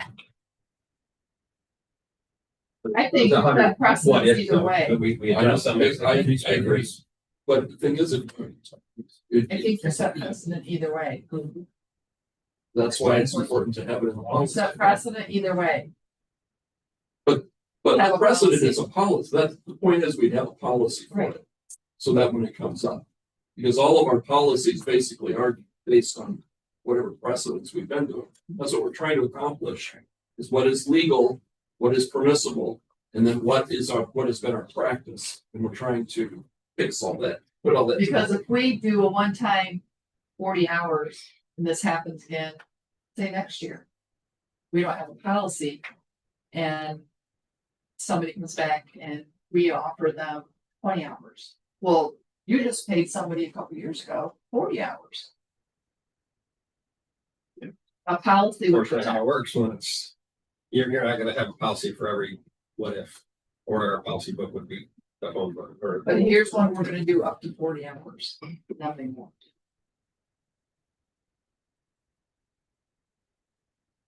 I mean, you're setting precedent either way, either way. You either do that, you're setting a precedent, you do this, you're setting a precedent. But there's a policy in place, so this policy is not gonna be ever more than 40 hours. Unless it's not did. Well, if we don't change this, if we don't accept this, this becomes policy. If we accept this becomes policy. If we don't do anything, they lose their hours. There is no precedent being set. The precedent being set is if we do something that we're not currently doing. Exactly, and that's, yes. And then we have employees who loses time. And they're gonna say, well, Yeah. I'm not staying for this, I'm Right. going. Norm, what do you think about all this? Well, seriously, Norm, what do you think about it? Brent, what do you think about it? I mean, we're talking about you, I mean, I don't know, we'll just get paid time and a half. Yeah, we're out, We're hourly, So we'll paid, be- they're not hourly. I don't know what they're doing. I mean, I don't know how many hours they're working. fine. I'm being compensated because I'm getting paid. We're gonna- So, right. So you're also. We're shorthanded, it just takes us longer. So if Nora goes Someone down, will show up, it just takes us longer. if you go down to fill in for Brett, she gets the $2 extra an hour, correct? I would not say It's gotta be a that. certain amount of time. So, no, the time has been removed. That's the old policy. So the new one says if an employee is appointed by the village administrator to a position that is higher in which they currently hold. So I would not count Brent as higher than Nora. I think they're lateral. So it'd be, So it would Nick, be, Nick is the next, like our license would be, Nick would be the next one, he's got the next one, that'll be Eric Mason. So how many positions would this policy apply to? well, That'd be all salary. if it's not written, if you're limiting the salary, then it would just be the 5, but that's not how it's written now. Well, I would think we needed to have it that way because if they're working extra hours, they're getting paid overtime, so. So they're getting it done. Yeah. Kind of my intent. This needs to be salary. I did. But they could. But if I'm maxed out, and a storm comes up and I have to stay here, because just like say we're getting a storm like in 2000, and I plan on going on vacation, then all of a sudden I start losing hours because I'm staying here in the streets after everybody. Do I lose those hours or do I just come here and keep them on? So if we have a storm, we have a big snow event, we plan on leaving, but we're stuck here for a week. You know, and we have to be plowing snow. or cleaning up the trees like we did, we went 2 weeks straight, nobody could leave if you had to stay here. It was mandatory that we stay I mean, at the DPW cleaning up the trees. We can just nix this and we'll take time off. I mean, the job's just not gonna get done, which. I mean, it'll get done when we get back. I'm not saying, but we're not gonna let something critical happen. I in the guess. I day- don't really know. In a day, we could bank hours, we banked extra hours, so we had old bank hours, that's what Mike's going Like back. contract. Yes, we comped, or you could cut, they would just take that instead of you losing, you comped all that time. And the comp time you could use every one, but some of us had.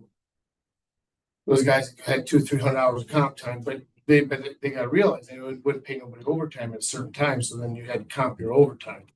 Because they were, the money wise, they didn't have enough money to pay everybody. So what we did is they let you comp that time and use comp time. And did you have a certain amount of time that you had to use that contract? No, but that's what's bothered them, because some of them got it at a lower rate, and then when they retired, they took their comp time with them. And So we do have comp time now, but it's limited because that's the challenge is if they earn comp time this year and then in 20 years, they've got this 300-hour comp pay and they're making far more than what they earned it at. So we do limit that to 60 hours.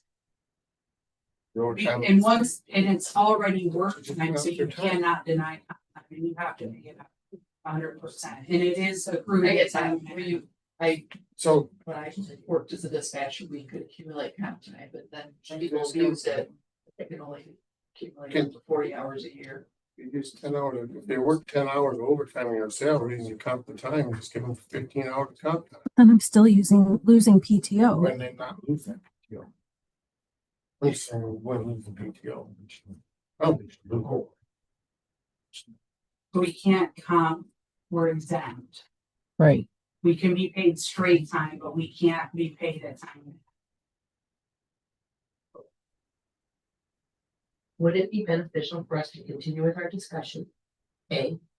B, get ready to take a motion. Already have a motion. Is the motion, oh, yes, we did, thank you. You guys do have a And or do we go ahead and Danielle, you tweak it some more?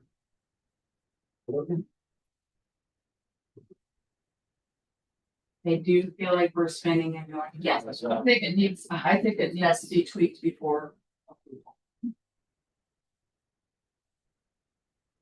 Sorry, motion done or no? We just vote on, it, so no. You can do that too.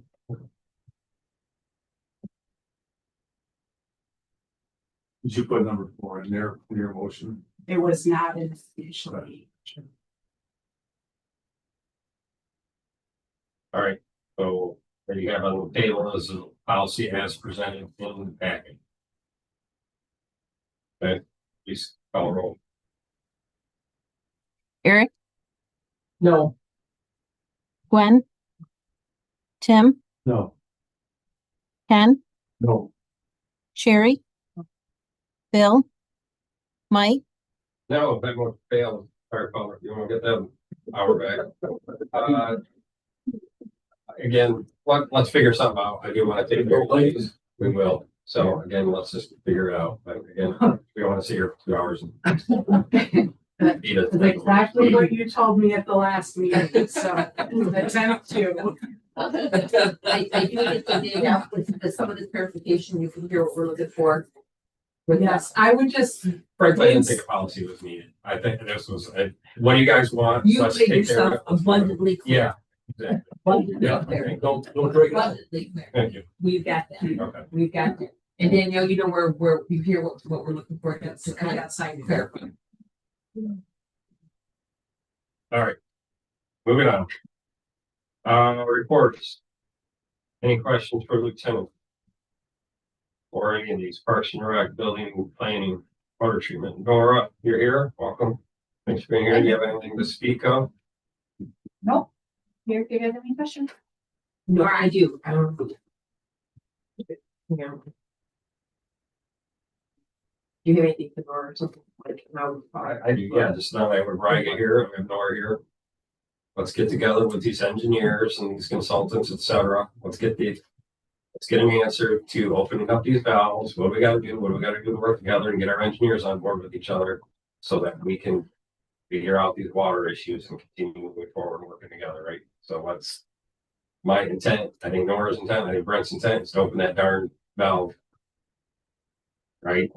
Let's get this going. Which valve are you referring to? Recirculation now. 223 and Okay. back, right? I guess. And that's kind of what I think that, in your report here, Nora, you got down here, our next BP sampling is March the 12th. I will again collect a sample at the tower. I wanted to make note that we flush roughly 120,000 gallons a month to freshen up the line on Silverhorn from 223 to Euclid to maintain a good chlorine residual. Okay. And then you were stating in there something about, you have your report in front of you there, Nora. I do. Okay, can you explain, you're referencing that because of the amount of water that Riga is using / not using, or this is? This is back in when we had our first meeting. It would have been Brent, myself, Riga's engineers, one-way drain. Yeah, engineers. They told us they were flushing 102,000 gallons a month. We're This is- flushing for They being, one-way drain. okay, got it, okay, Yeah, right. understand, okay. And at that point, this is when we were talking about increasing the flushing, and GLCAP has talked to them about that, and that is, I believe from what I've been told from my engineers, the process that they're gonna move forward to. But I was just putting in here, our numbers. We flush 120,000 gallons a month, and that's roughly 30,000 gallons a week. For that quarter mile, from That's- 223 to Euclid. And that was something I believe that when Riga, you guys came, you were saying that was a question of how. What I'm saying appropriately, but were the lines kind of meet where you were feeling that you weren't getting this quality of water because. Where we connect to where you guys got the water. That's what I kind of remember, is that right? I'm not sure if you're what you're at. I'm not really asking, maybe I am, I'm asking for confirmation if I'm accurate with that, because I believe that was something So just in general, in general, yes. we flush regularly. Yes, Since we are not pulling out of the, Out since we have moved away from the tower, yes, we have better test results. and I remember that, so that's kind of where that's the same area that I'm talking about, because that's where you're not pulling from that area. Your test results, We're pulling water before it gets to the tower now, exactly, not all the time. It only is before the tower when my pumps are running. If my pumps are off, it goes to the tower, back out, back through town to them. So if they pull from 223, it would be directly from the tower every time they pull. and you guys are not arguing that. We're not Not pulling at all. from the tower right now. Or we're gonna start flush testing in April after all the hydrant testing is done. And that's why we want to sample before our meter and after your. That needs to start. We need to do that. I started in December from the tower directly. Cause that would be, if they use that line, that would be the only spot I could pull. So I am pulling December, my numbers for disinfectant byproducts was 37 parts per million. And the MCL is 80. So significantly under. Yep. And I will do the same thing on March 12th. I will also pull from the tower again so that we have those next quarter numbers. And that was part of our discussion, was from you guys not pulling from that, and part of our discussion was doing what we did to the tower. We did because we were doing that work in a neighborly way for writing. And that's when I say that. Absolutely. That was our part of our discussion. I remember that. Okay, But they're flushing, and now Nora's saying she's flushing She's a flushing. totally different line, so it just goes back to this whole issue of dead ends and loops, et cetera. So again, how much are we literally flushing down the drain in order to keep our numbers? So again, we want to have good answers for Riga. right. We want to have good answers for our people on our quote dead ends as well. That's goes back to more consulting and more engineering and design, challenges. So. But we want to solve the Riga. We certainly want to solve the problem with you guys. The questions. We want you to have the same quality water that It comes before the meter, is after the meter, or after that, we gotta figure out solutions to that, and that's why we need all of these stakeholders involved. Be here, whether it's your engineer, our engineer, or, you know, even person, the drain commission, et cetera, we need to come up with these answers, because we're gonna talk to us for a year.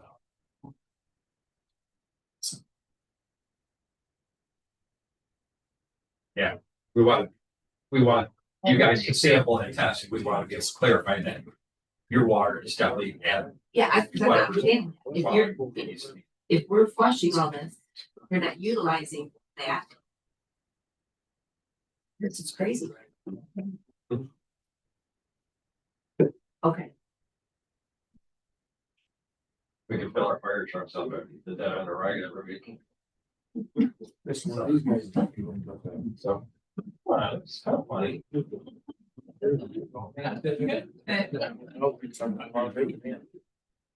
thanks, Nora, that. It's confusing, but I understand. I understand. You explained it. And Stephanie, I apologize. I'm not explaining myself very well. We certainly want to keep working with you, so I gotta let's try to keep everybody happy, let's get you the numbers that you want to see. Thanks, Norm. Wastewater plant, anything, it's not here. Council discussion. Yes, sir. Update on the building repairs? Village Hall Foundation is completed. They have all of the piers in. We did have a little bit of an issue with our utilities. We were initially gonna do all 7 piers on the exterior. We had moved 3 of them inside. They did hit the gas line that goes to our generator. We're getting that repaired. We have to order apart. Hopefully tomorrow, they've taken responsibility. I'm working with them. We've not paid the final payment, and I'll give them information on that invoice. So that we can make that right, but otherwise, if it's done, painting starts this week as well inside. I have something. Michelle Underwood email, was that able to be taken care of under the Fair Housing Act with her? Yes, permit was issued today and they picked it up. Good. Did you receive a thank you note for that? Yeah, I do. You can, thank you for responding. I'll send that out. Thank you. Everybody, can you make this? Forward that FHA or information on that proves that they're good, because the way that I read it was. It still has to reply, but. So, Okay, and that's seriously. Yeah, it's only been one. I didn't appreciate the part about getting attorneys and things about once again. I didn't, that was necessary. We had talked, I thought it was very good. Really term of working with them. I just didn't appreciate that. For me to say things like Ariane, Just take care of it. thank you. Jim? Oh, Eric. yes, I do. While Rag is here, we talked about a timeframe to meet. We met in the fall. I don't recall what month it was, but I knew that we had said we wanted to get back together, and I'm guessing. I don't know what our maybe the holes look like in the future once again. But I would like to have them come in so that we can talk about this, just like Mike has said. I would really like to work on this. I don't know. Having the flush testing after the April, I think towards the end of April and all the height. That's what I was gonna say, so. And so the GLCAP engineers are gonna be involved in that, but we won't really have any. We won't have the information. I feel like we need to wait. No, to I understand. Information. But if we can, so can we tentatively put in the books like May-ish or something like that? I mean. Sure. Well, I don't know when we'll have that data, but I'm just saying we can meet again, but if the whole thing is wanting more information. Right. I feel like we should wait on that. exactly. We But have if that, dates for that to start. I don't know how long that's gonna take. so that's a start date. Let's see, there's a May. You do a May, let's see, March testing, is there a May testing as well? Nora, is there a May testing? Nora? Is there a May testing as well? No, it's every 3 months. Oh, June. June. So you're saying they. After Maybe July, July. we start getting, I know, to the budget area, but you're right, we. I don't think they're gonna do a lot of work, great discussion prior to having all that work done, but, if we can. I'll continue to work with Natalie. She and I have been emailing back and forth quite a bit and we've already had conversations about a meeting, so I'll continue to work with her and we'll continue to communicate and keep you guys involved and update you and when we're ready. Are you feeling like, Go from there. it's right, are you feeling like you're getting, I got the impression from the last meeting that there was there was a lack of communication. Do you feel like, right, that you feel there's more communication taking place? Is a sufficient amount of communication? Are we doing the neighborhood thing? Because that was a question that was being still at. And I'm just hoping that things have improved. I think it's, yeah. Okay. Last comment on that then. So you're sampling before the meter currently? I am sampling straight out of tower. Are you sampling after the meter and at your dead ends like we had discussed? I believe That's so. probably- I know that was the directive we gave. That's what we want, so we can correlate right numbers. Yeah, location and timing. Yeah. Okay. But work together to clarify that, so that Jason has not contacted me. we need to. I know they're flushing every Tuesday. They'll flush 3 hydrants every Tuesday. They call me before they flush. They call me when they're done flushing. But Yeah. we're not getting the samples at the same times and the same sort of thing. Again, we can't compare apples to apples. We need to. They do them the same week. Like, Mine are already scheduled through a year, because of the laboratory we use that picks them up. So I collect them all the Thursday before they pick them up. Because they come in the morning, they pick them up and they take them back up to Livonia. So I collect mine Thursday afternoon. That's why it would be that Thursday. They'll collect theirs Tuesday because that's how their lab is. So it's the same week, but not the same. Twice, I got the meetings. Bill, anything else? Ken? No.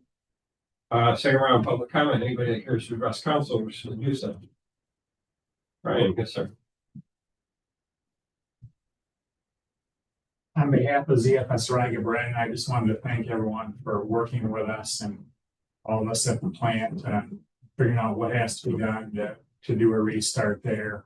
Both council here, Blissfield, and also Riga, we have here and Natalie here. We really appreciate the spirit of working together and confirming things for us to keep moving. And we're hoping that this is just the end of the beginning, and there's a lot of great things that are going to happen long term for everyone involved over time. So just wanted to thank everybody and make sure you know how we felt about that. So excited. I definitely want to second that very much. So. Can't say it better, but I agree. Anyone further from the public? And Ryan, we appreciate you being here. So thank you for that. Chief as well, everybody actually. If there's one last chance, if not, I'll entertain a motion to adjourn.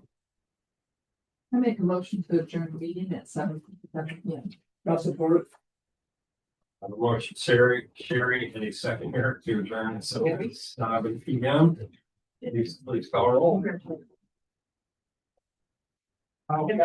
Gwen, Bill, Ken, Yes. Tim, Yes. Eric, Yes. Sherry, Yes. Mike, Yes. Take it.